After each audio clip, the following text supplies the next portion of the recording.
There are two kinds of thought. Krishnamurti pointed this out very clearly. The first kind is practical thought. The second is psychological thought. They may seem similar, but their consequences are worlds apart. Practical thought is useful, necessary, functional. It is the thought that helps you remember your friend's address, that calculates how much to pay at the grocery store, that learns a new skill, writing a letter, driving to work. This kind of thought is based on memory, but memory applied without friction. It doesn't create inner turmoil. It doesn't divide you from what you're doing. There's a task, and the mind helps complete it. But the second kind of thought, psychological thought, is where trouble begins. This is the thought that says, they didn't really listen to me. I need to prove myself. I hope they like me. He always does this. She hurt me. I must be better. I must become something. This is the thought that lives in the past and reaches toward an imagined future. It uses memory not to function, but to reinforce identity, to build an image of me. And that image, no matter how solid it seems, is fragile, because it's built on comparison, on fear, on judgment.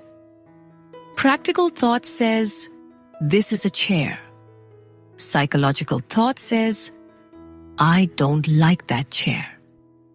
It reminds me of him. Do you see the difference? Practical thought identifies. Psychological thought reacts, and in that reaction, the self is born. The psychological self, always seeking, always fearing, always defending. Krishnamurti said, the thinker is the thought. It sounds confusing at first, but look at it. You think, I'm angry.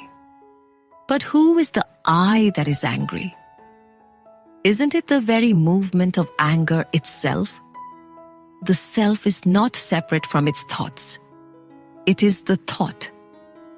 And that's why psychological thought creates conflict, because it invents the idea of a controller. It says, I must change my thoughts. But the one who wants to change the thought is thought. So now you are caught in a loop, trying to escape the mind, using the mind. Trying to control fear using the very fear of fear. Trying to be free by trying harder. But effort only strengthens the division. You may have felt this before. You've tried to stop thinking about someone who hurt you. And the more you tried, the more they haunted your mind. You've tried to be confident and found yourself tangled in self-doubt. Why? Because psychological thought cannot resolve psychological thought. It only reshuffles it, masks it, names it something else. The question then is not how to fix thought. It's whether we can see its movement clearly, without resistance, without judgment, without the urge to change it. Imagine looking at a tree. Practical thought says, that's a banyan tree. It's useful to know. You can talk about it, learn about it. But if you stop there, you miss something. You don't see this tree right now. You see a label. You see knowledge. Real awareness happens when you look at the tree without naming it. You feel its shape, its silence, its presence. You're not separating yourself from it by calling it something. You're simply present. Now apply that to people. You meet someone, and instantly, thought moves. She's so cold. He's always like this. I know how this will go.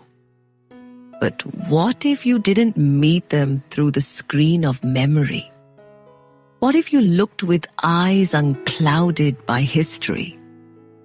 What if there was no psychological residue, no baggage, no projection? Wouldn't that be real relationship? Not between your image and their image, but between you and them, right now. This is what Krishnamurti meant by freedom from the known.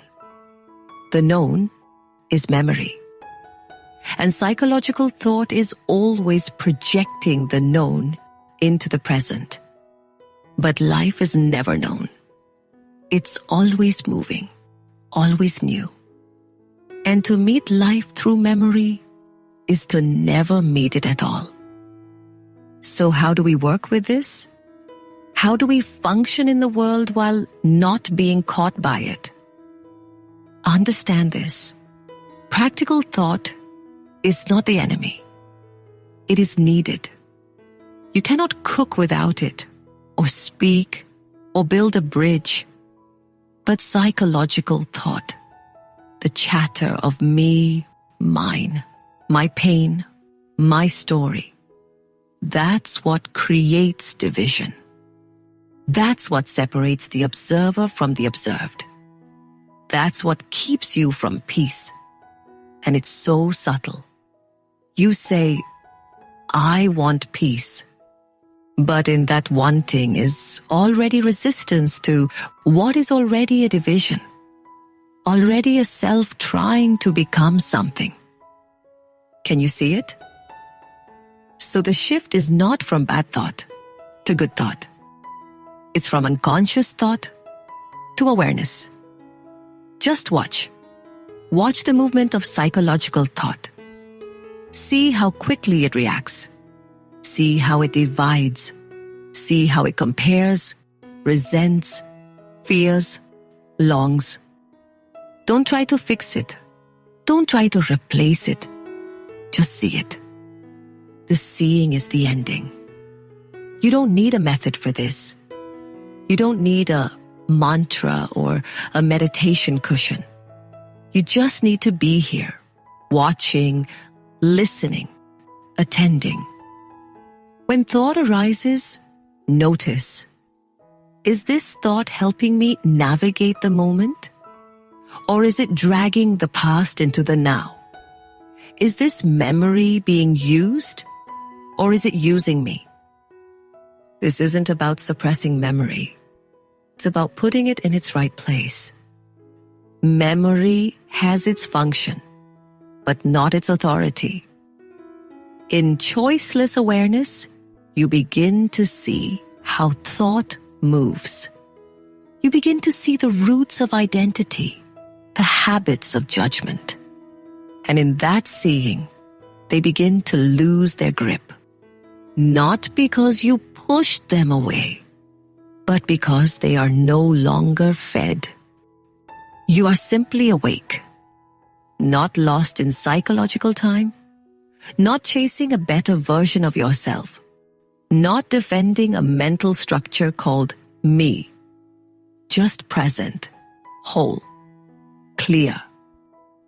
This kind of clarity is rare because it requires no effort, and we are conditioned to always try. But what if freedom isn't something to achieve? What if it's what remains when the noise of psychological thought falls silent? Krishnamurti said, when the mind is completely silent, not forced, not disciplined, not made to be still, then the new comes. That silence isn't cultivated. It arises naturally when psychological thought is understood. And in that silence, there is no fear, no image, no past, only the real. So remember, there are two kinds of thought. One helps you live. The other keeps you from living. One builds a bridge, the other builds a prison. Look closely, not with judgment, with awareness. And in that looking, something shifts, not as a practice, not as progress, but as understanding. The mind settles, the self, built from past and projection, quiets. And what's left is attention, not yours or mine, just attention, silent, open, free. Thank you for listening. If this resonated with you, take a moment to reflect, not to remember what was said, but to observe how thought moves now. Until next time, take care of your mind. We'll see you in the next one.